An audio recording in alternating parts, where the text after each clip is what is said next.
Et si le handicap était une source d'innovation bénéfique à tous? Bah oui!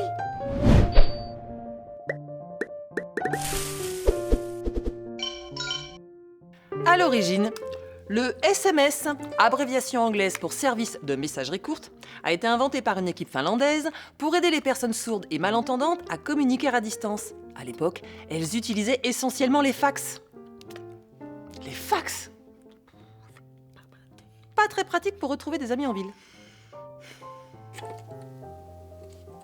L'innovation est née en marge d'une conférence sur les télécoms en 1984 au Danemark. Selon ses collaborateurs, c'est Matti Makkonen, depuis lors surnommé père du SMS, qui lance le premier l'idée alors qu'ils sont en train de manger une pizza.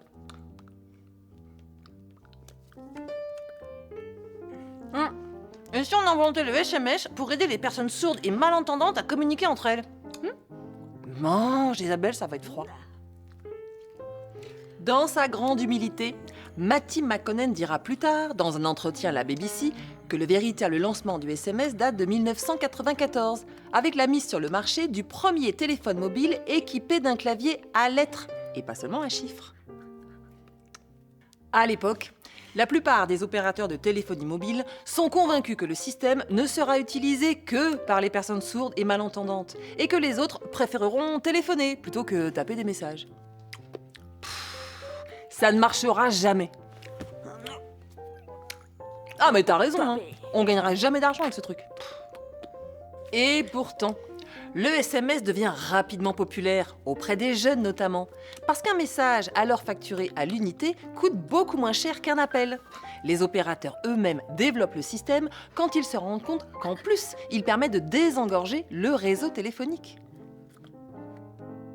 Aujourd'hui, le SMS est un marché à part entière.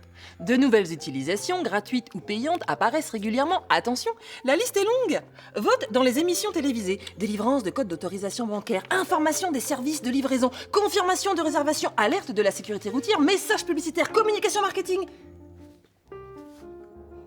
Le nombre de SMS envoyés à travers le monde est estimé à 200 000 par seconde, un chiffre en constante augmentation. Le SMS est donc considéré par les entreprises comme un outil pour générer du chiffre d'affaires. Donc oui, le handicap est une source d'innovation bénéfique à tous.